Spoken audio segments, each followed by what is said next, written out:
Today I'm joined by pianist, composer, arranger, singer, Laila Biali. 10th album is out now. I think it dropped November 1st and it's called Wintersongs.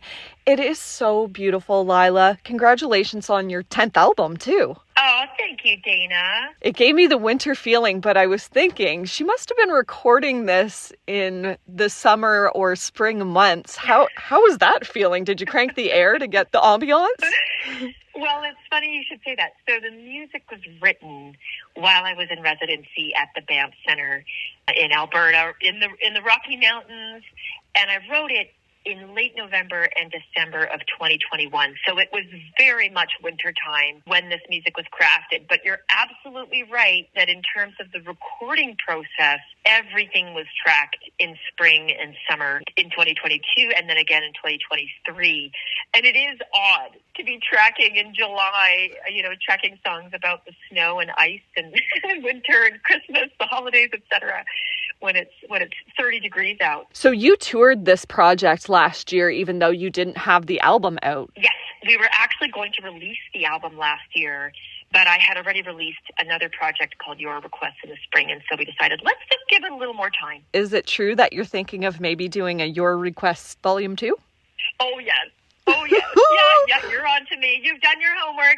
Yes, absolutely. So with the production of your music, your husband's a musician as well, and you work on the production part together? We do, yeah. He's far more technical than I. So he handles all the technical decisions and he understands how to use technology to achieve a certain artistic end and or result, and so we collaborate on the artistic decisions, and you could call a lot of those decisions production oriented. But he's my secret weapon because he's the one who uses technology and all kinds of programs to help us get there. Is he originally a drummer? Oh yes, so he plays drums on this record as well, on Wintersongs. He's the drummer and percussionist, and he's equally brilliant as a musician as he is, an engineer and producer. And you guys met while working for Sting?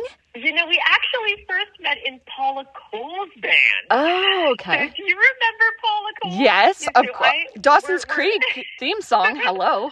Oh, yeah, exactly. So Ben and I are 17 years apart in age, and Paula was huge in the 90s when I was still in high school, and Ben is actually one of Paula's peers. They went to Berklee College of Music together. So Ben was, knew Paula from the Boston scene before Paula had become a huge star.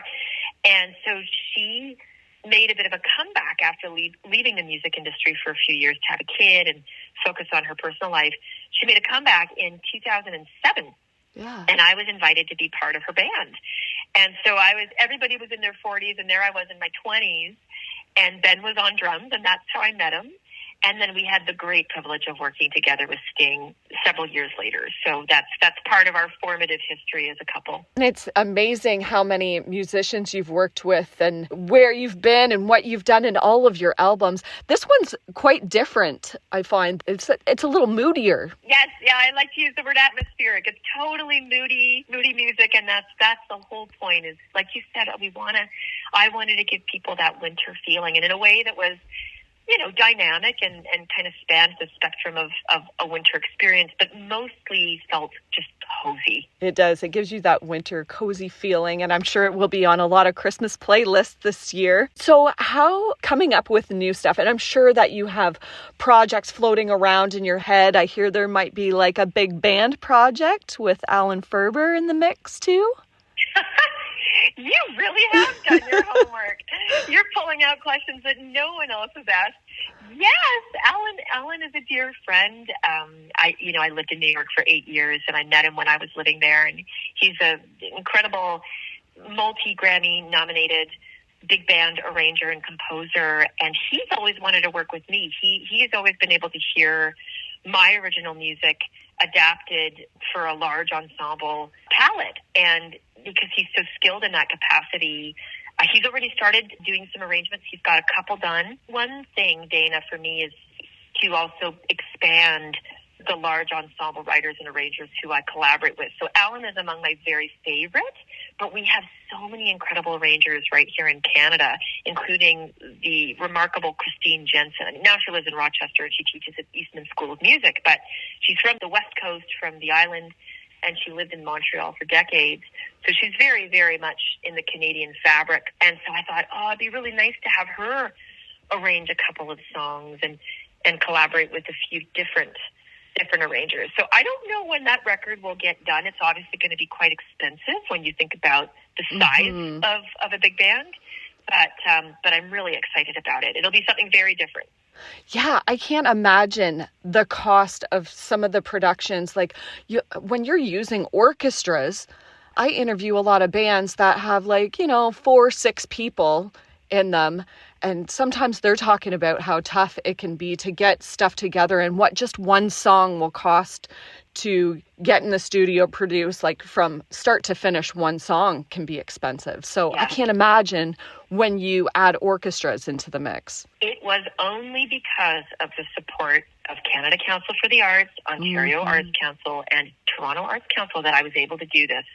Without their support, I would have found a way probably, but it might have taken an additional 2 years just to be able to come up with the resources necessary to pay for an orchestra, because you're right, involving an orchestra in any capacity will tip you from, maybe $10,000, $20,000, $30,000 upwards of $50,000. Wow. And that's huge. That's far more than a lot of musicians make annually, and so we're very, very lucky to be able to tap into those funding resources. We're very, very fortunate as Canadians, because I know that my American peers aren't as lucky. They don't have the same resources. They have to use funding models, crowdsourced models like Patreon and Kickstarter, et cetera, to be able to fund their records. And with Wintersong, so even though you toured it last year, are you going to tour it again this year for the season so that people now can buy the album and see it live? Oh, yes. So we're taking it across Canada, and then we're also bringing it to the UK and to London, Ronnie Scott's, where we're actually sold out already, and then also down to Bellingham and Washington, but mostly touring across Canada. And I pressed 800 CDs, so they'll be coming with me in my suitcase. And this is definitely a time when people are very much falling in love with the LP and analog music.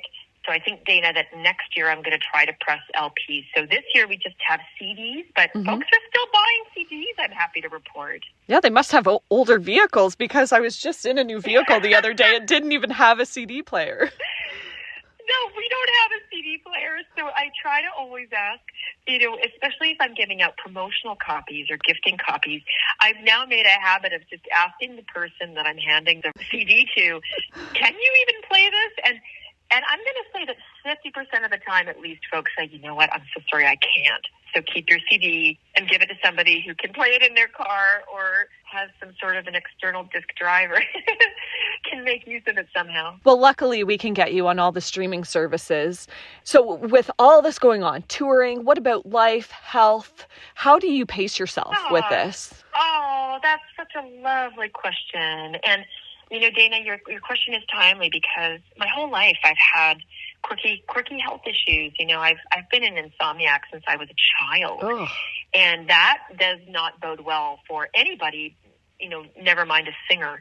I've had my share of literal knocks, in that I bonked my head at a gig in the summer of 2023 and ended up concussed and had whiplash, and those things have affected my life and my capacity as a performer and touring artist. And so I've really had to sort out pacing, and it's a discipline, because if I could tour the world over 365 days out of the year, I would. I love touring so much, but I'm a mom and my child is 14. And his life and stability and success and growth matter. And so I've had to really sort out how to make my career and this life in music sustainable, not only for myself, but for our family. And so that does mean I've had to pick and choose when I go out on these more intensive tours, and when can our son Josh come along, and without it taking a toll on his academic engagement and success or sports and the things that matter to him and to his life. And so it's a slower pace. I'm not hitting the pavement as hard as I once did, not even compared with a year ago, but I'm really savoring this new chapter because it's about longevity. It's not about the flash in the pan. It's like I really, it's a simmer. I want to just enjoy the journey, and I really want to be able to do this, God willing, into my 80s. So, that means that I'm at the halfway point, and so I've got to figure out how to keep myself healthy, my body healthy, and my family healthy. Well, we hope you're doing this into your 80s, and we can't wait to see what you are going to bring us sometime, because you've got a lot of ideas floating around in your head, and this new Wintersong album is so beautiful. So thank you for your music and your talent, and it's been so great talking to you today. Oh, likewise. Thanks so much for the opportunity to share about the project with your listeners. I really appreciate it.